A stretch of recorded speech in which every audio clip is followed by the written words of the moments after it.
This is FYI News 13, brought to you by SSPTV and the Hazleton Standard Speaker.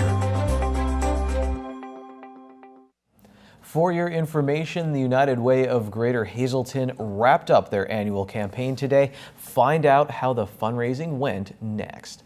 Welcome one and all, and thank you so much for your time. I'm Ken Kara, and remember, you can watch the show in HD on Service Electric Cablevision Channel 513. Let's get to our information from FYI and the Hazleton Standard Speaker. Last Friday, two well-known coal companies in our area merged. Today, the men behind the merger were in our studios. They talked with Lisa Sugart about the impact of the merger on this area, the economy, and the environment.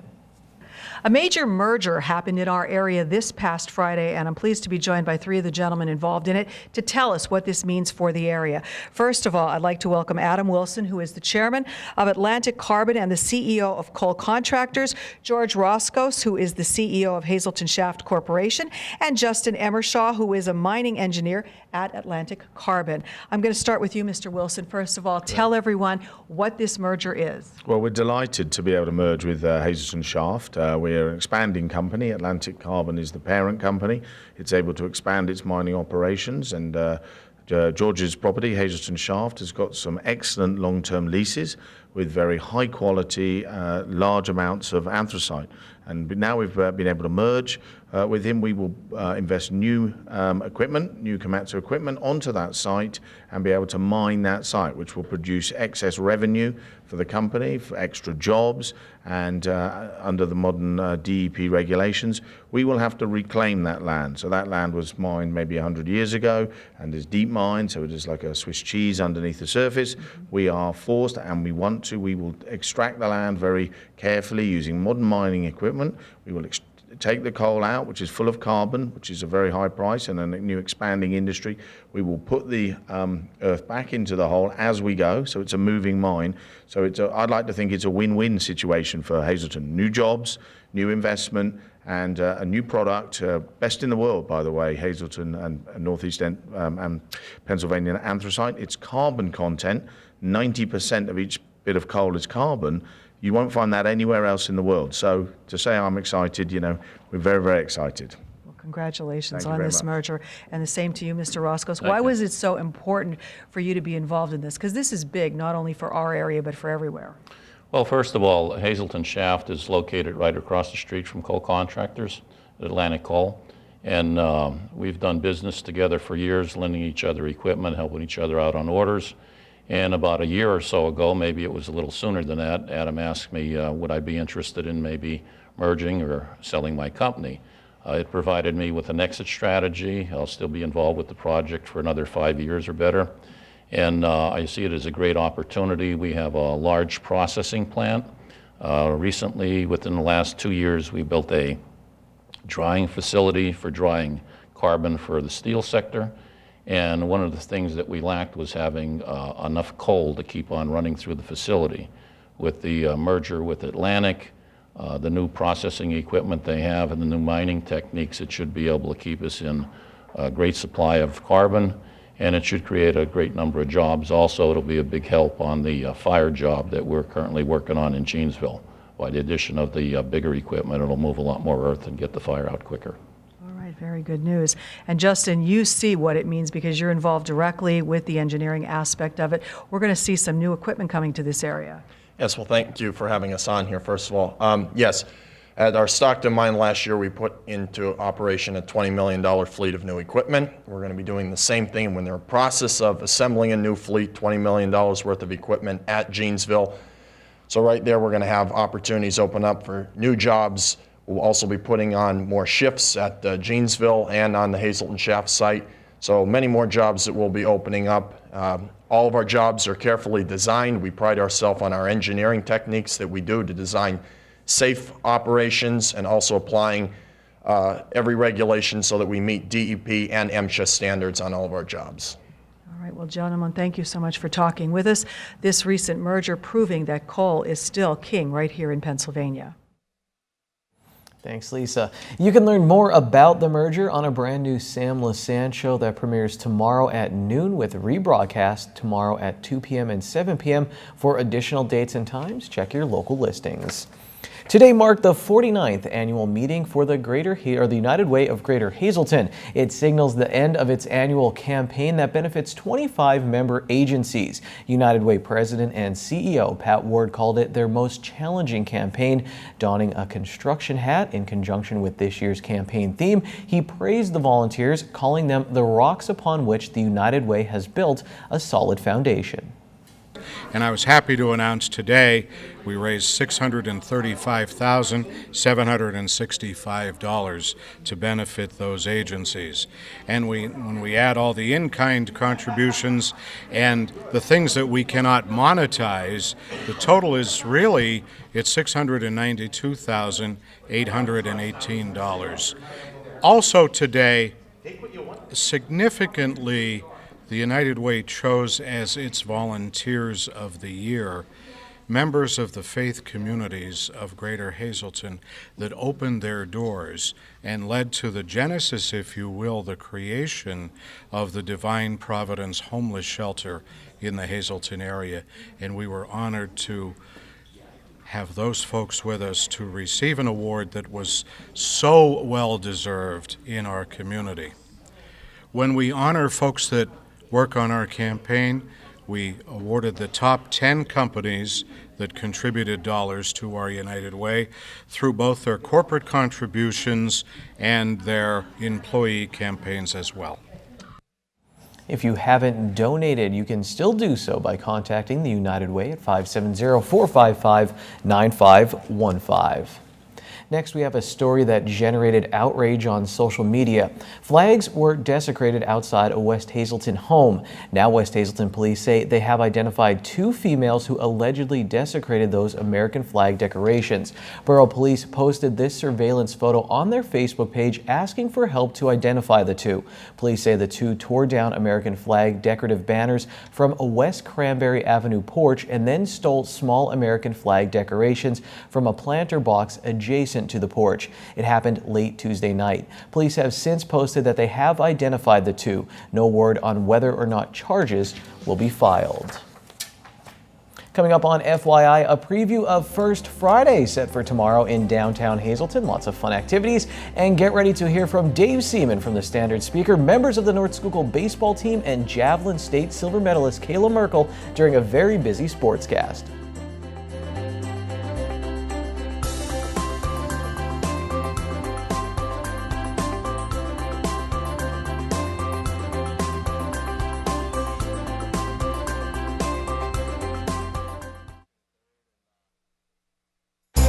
This is FYI News 13, brought to you by SSPTV and the Hazleton Standard Speaker. There is so much happening tomorrow as part of First Friday in downtown Hazleton.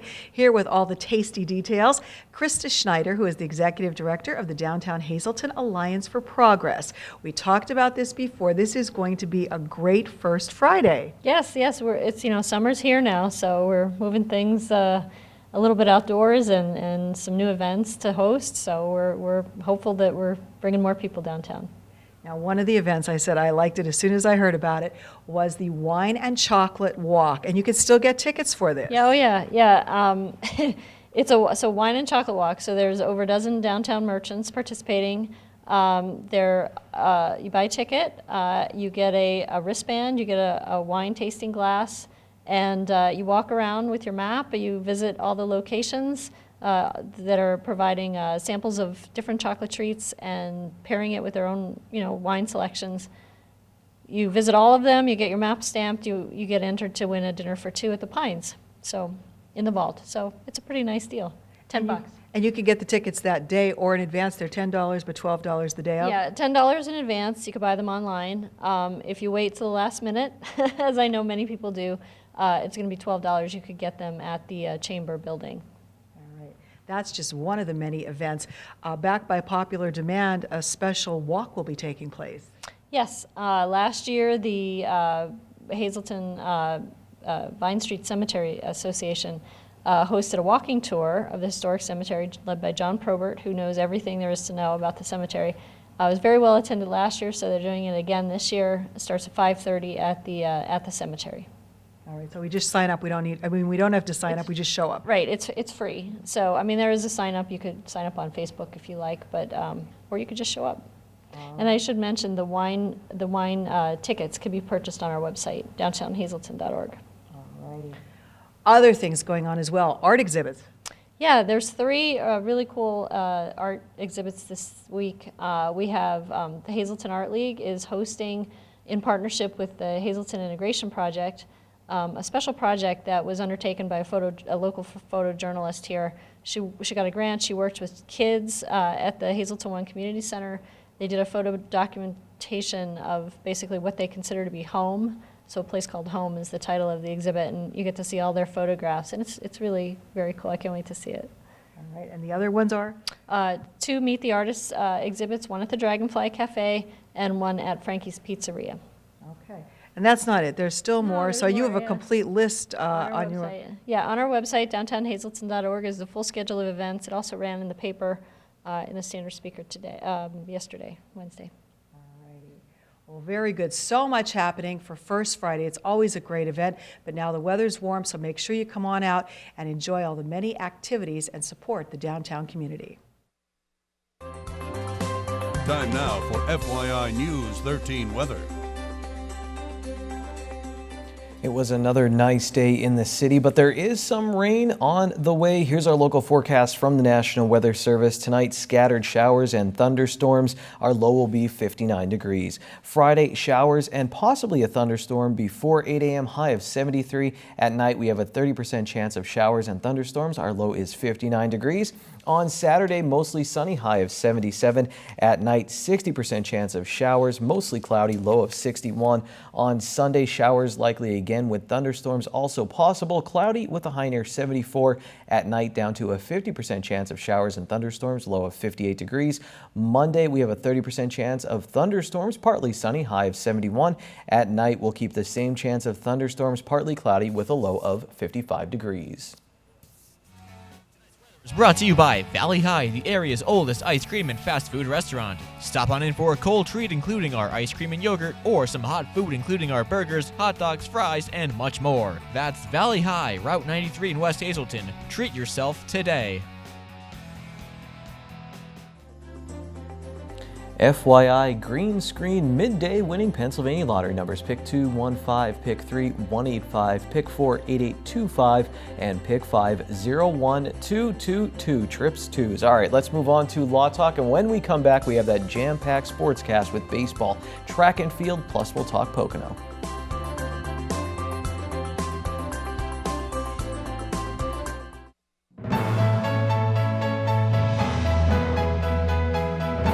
Hello again and welcome to Law Talk. Today we're going to talk about another part of our auto insurance coverage. It's a very important part, a part that you don't have to buy, a part that you're not required to buy by law, but it's a part of the coverage that we think is very important, and that is uninsured motorist coverage and underinsured motorist coverage, and Alexis will tell you about that. Uninsured and underinsurance coverage is not mandated by Pennsylvania law. So if you're filling out your insurance paperwork, you're looking to get insurance for a vehicle, you're not mandated to get the un- or underinsurance coverage. We strongly advise our clients to get the un- and underinsurance coverage for several reasons. One being individuals, we have deadbeat drivers, for example. You have a driver who wants to get a vehicle, wants to get their registration, they have car insurance, and then a couple months later they decide not to pay the premiums. Therefore, they become uninsured. If you're hit by an uninsured driver and you don't have uninsured coverage, then there's no remedy for you. There's no claim that you can take for recovery regarding that accident. For underinsurance coverage, if you're struck by somebody who has the minimal coverage, which would be $15,000, and you have significant injuries, then you're also in a tight spot, because if you don't have underinsurance coverage, you're not able to make a claim for additional recovery. And in Pennsylvania, the law says that $15,000 is the minimum coverage that one needs to have in order to be an insured driver on the road.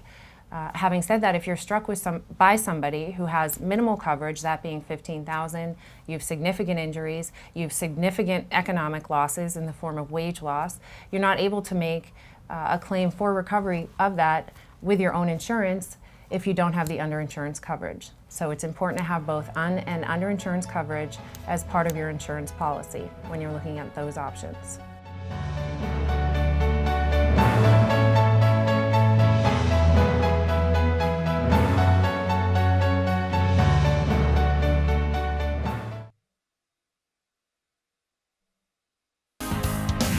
This is FYI News 13 Sports.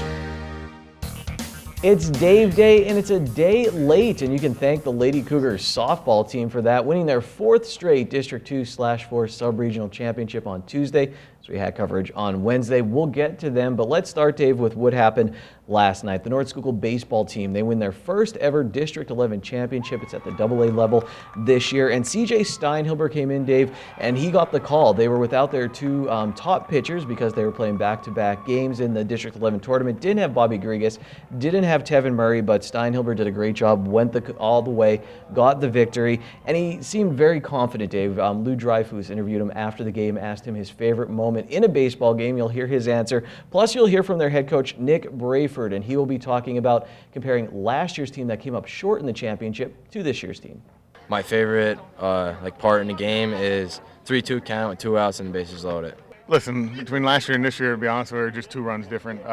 Kids worked just as hard last year. This year, listen, we came up with the big hits. That's the big difference. In the championship game, they just came up with the big hits. You know what I mean? And CJ did a great performance pitching. I played first base tonight. My favorite play was when I came up with 2 outs, 2nd and 3rd, and hit a single to left field and scored 2 runs that made it 5-2, and that kind of put a seal and the game for us. So that was great. And the last interview there you heard from, it was Tevin Murray, a Rutgers commit, and he had the big hit last night, Dave, to really break the game open. And I liked what he said. I read it in the Standard Speaker quote afterward. He said that when he was at the plate there, he was thinking about his brothers in the dugout. They do it. The Spartans, they've had a good team all year, losing the Schuylkill League playoffs, think maybe, maybe again this year, but they finally get their first championship. Yeah, they had a lot of athletes on that team, players that have been through some difficult moments, not difficult moments, but disappointing moments, you would say, because of some close losses in prior championship games in other sports. And like I said, they're all athletes. They played together in football and on the basketball court, and they kind of grew up together, bonded together. They had a great trip earlier this year when they went to South Carolina, did well there, so you knew that the Spartans were going to be for real this year. Teams that make those kind of trips know what kind of team they have, so they're not going to go down there with a team that isn't very good. And the Spartans were very good all year. They were tested through a rugged Division I of the Schuylkill League, and they made it through the district playoffs. So congratulations to North Schuylkill, and congratulations again, the Hazleton area Lady Cougars softball team. And Dave, it was pretty much like this all year. They got great pitching from Celine Podlesny. Even with runners on base, there's a good defense behind her. She gets some strikeouts. The defense holds them in there, and then the offense scored 2 runs. They get the victory and collect another championship trophy, and now eyes on the ultimate prize, a state championship. Yeah, they got to take it one at a time, because it's been a stumbling block the last few years where they've had sensational years. You can't take that away from the Lady Cougars. No matter who the coach has been, the Lady Cougars have responded. The same core of players have been their leaders throughout the last 4 years. I know they're eager to get that first state playoff win. And once you get one, then maybe you get a little bit momentum in the state playoffs. But they're going to be worried about that first game on Monday. So congratulations again to the Lady Cougars. Another team, Marion Catholic, they win the District 11 Single A Championship, did that on Memorial Day, and Joe Nahas just continues to be a very, very impressive pitcher, maybe the most impressive I've seen all year, Dave. Oh, there's no doubt. I mean, you look at his numbers, they've been mind-boggling, really, what he's been able to do, and again, like you talked about other teams, they have a sensational defense behind them, a lot of athletes in the field, too. The team hits from top to bottom. This is a team that's been poised to do big things since the beginning of the year. A couple stumbles in the middle of the year, but I don't think that's a bad thing when you get to a high school baseball season. It's a long season, and the teams that bounce back are usually teams that do well in June. From what I've seen from Marion, I don't know too much about the rest of the field in the state, Dave, but I wouldn't be surprised if they make some noise in the state tournament. And we'll finish, Dave, with track and field. Kayla Merkel from the Hazleton Area High School gets a silver medal in the AAA javelin competition at state's 147 feet, 7 inches. And Dave, that was her first throw. She gets it out there, breaks the school record for a third time, and holds on for a silver medal. And she was in gold position right until the end. We talked with her because she's been to the States before. She got an 8th place medal. She said she was still nervous coming into this year, but her coach told her something that kind of changed the game. He said, throw with your heart. Like, that's one thing I've never really done, because I'm always like, all right, beat her. I know what she throws. You can do it. But I threw with my heart, and it did pay off, and I'm glad that I had him there for it. That's great. When you say throw with your heart, is it more for you then, or more for? Definitely throwing more for me than for anybody else. Like worrying about the rest of the yeah, field. worrying about everybody else. I've worried about myself, what I'm throwing, what I'm doing with my technique, not getting in my head as much. But it was worth it. I loved it. Dave, that interview reminded me a lot of Jimmy Hoffman talking to him after states, get second place, and all of a sudden, they're happy, but at the same time, you could tell they won a gold medal. Yeah, and both of them, fortunately for both of them, they're both going to be back next year with a chance to better that mark. Kayla had a fantastic run at the end of the season, capped off by her performance at Shippensburg. And like Coach Nick Gaudiano, who's a fantastic coach, a lot of great assistant coaches in this area. He's near the top of that list because what he gets out of his athletes year in, year out, and to put that little bit of message into Kayla Merkel's head, and Kayla was ready, she was poised, and she delivered on Saturday. Absolutely. Dave, big weekend. Pocono Raceway, NASCAR's in town, Xfinity Series. You guys will have coverage in the Standard Speakers. We're planning on having Dino Alberto in the studio on Monday for the FYI Fast Lane after the race. Dave, thank you very much. We'll see you next week as well. Thursday is $1 burger night at Bottlenecks. Get a juicy 4th pound burger for only $1 all night long. Good evening, everyone, and here's tonight's Talk of the Town report. One announcement for this evening: the Tamaqua Community Arts Center will be hosting the popular band The Legends on Saturday, June 11th. They'll be performing from 7 to 9 p.m. Tickets are $10 in advance or $12 at the door. The Art Center is located at 125 Pine Street in Tamaqua. For more information, check out tamaquaarts.org or call 570-668-1192. That's tonight's Talk of the Town. News 13 would like to send sincere condolences to the family and friends of these recently departed. Anella N. Andrews, formerly of Freeland. Mass is Friday at 10:30 a.m. at St. Anne's Church. Friends may call at the church from 9 to 10:30. The McHugh Wilczek Funeral Home is in charge of arrangements. Diane L. Sharp of drums. All services are private and at the convenience of the family. The Butler Chapel of the Cropton Hughes Funeral Home is assisting the family. Catherine A. Monty, formerly of Cunningham. Funeral is Saturday at 10 a.m. from the Harmon Funeral Home. Friends may call Friday from 6 to 9 p.m. Patrick Sweeney of Freeland. Memorial is Saturday at 1 p.m. at St. Luke's Lutheran Church. Robert John Sterling of West Hazleton. Services are Saturday at 10:30 a.m. at the St. Anne's Catholic Church in Bethlehem. No viewing is planned. The Hazel Chapel of the Cropton Hughes Funeral Home is assisting the family. Andrew W. Throne of McAdoo. Funeral is Friday at 11 a.m. at the Damiano Funeral Home. Friends may call Friday from 10 to 11 a.m. And Tracy Ann Mensinger of Drifton. Services were held at the convenience of the family. The McNulty Funeral Home was in charge of arrangements. Attention pay-per-view subscribers, if you see your name right now on News 13, you'll have 13 minutes to call in and win a free movie from Service Electric Cablevision. Our winner tonight is Carlo Salo of West Hazleton. Carlo, if you're watching, give us a call, 570-455-7267, extension 104.